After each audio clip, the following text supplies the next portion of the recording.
Good afternoon. My name is Ola Tvanova, and I want to thank everybody who joins us in Ukraine Media Center Ukraine Forum. It's year 10 of the war, and today is day 432 of the full-scale invasion of our homeland by Russian aggressor. And traditionally, I want to thank the representatives of all the mass media who tell the world the truth about this war and a heroic resistance.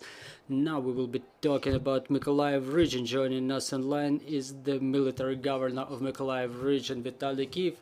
Good afternoon, Mr. Vitalii. Good afternoon.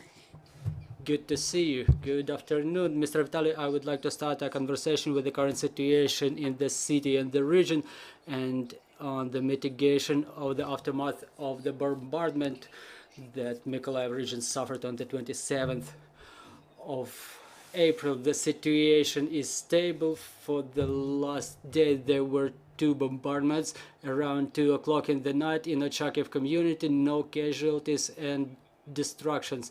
As to the 27th of April, the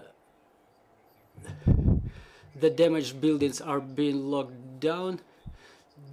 That was a building of administration. The employees are on leave, so the building is about to be reconstructed. We have funds allocated and we plan to do it within the shortest term possible.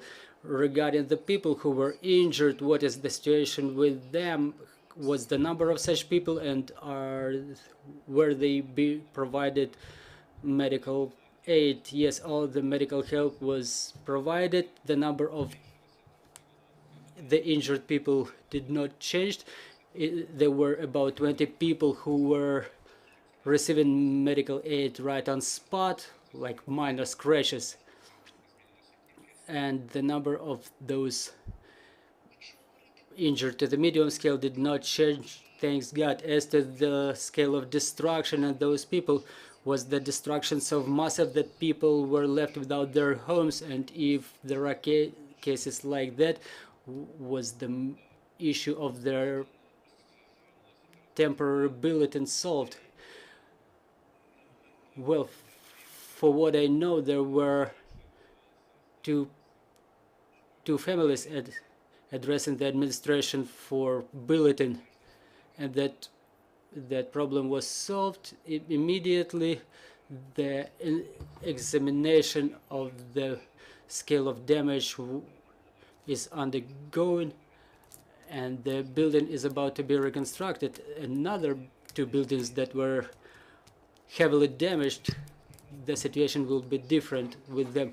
As to the residential areas damaged in the region, the number reaches 11,670 buildings. It's a matter that will require more time to be solved. Talking about the operation of the critical infrastructure in the region, is it normal? Is everything operating? Everything is operating 100%, including water supply. There is another project initiated by the Office of the President. Tomorrow there will be a meeting of the committee, of the emergency committee, to unblock another additional capabilities of supply of potable water and water for irrigation. As to the plans for recovery of the region, lately we see that Mykolaiv region cooperates quite actively with our international partners, with the donors. What are the agreements which are already reached, and what is in plans?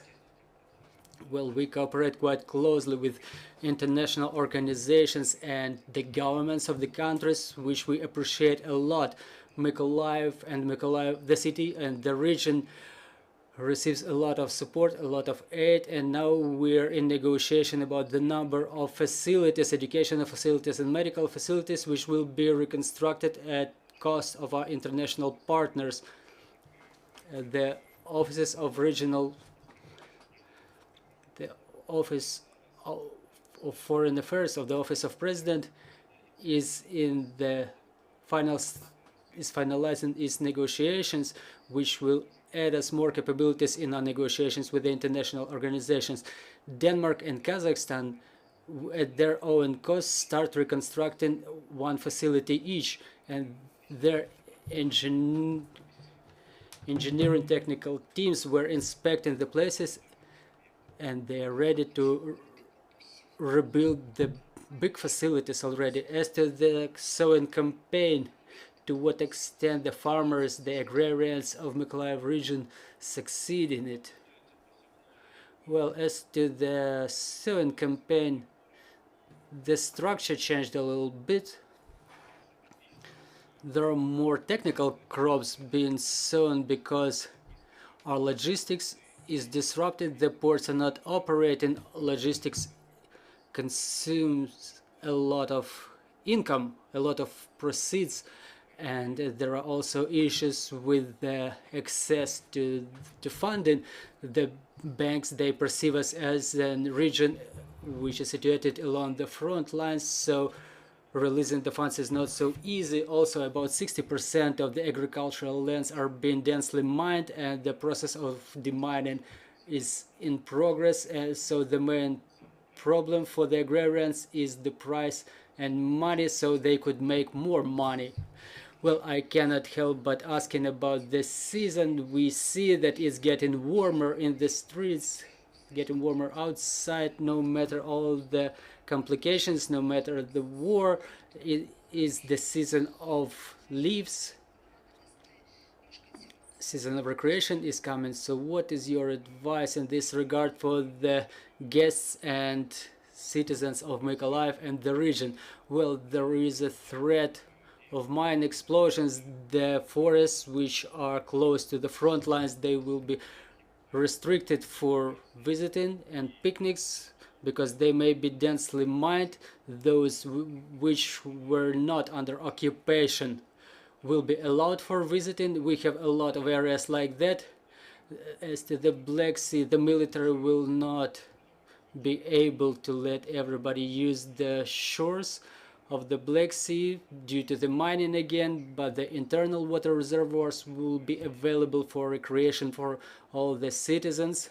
We will offer 3 more locations which will be used for rehabilitation, including psychological rehabilitation. So we will invite people not only from our region but also from neighboring regions for rest and recreation in our areas. As to the dynamics of population in your region, what do you observe? Do you observe the citizens of Mykolaiv region coming back?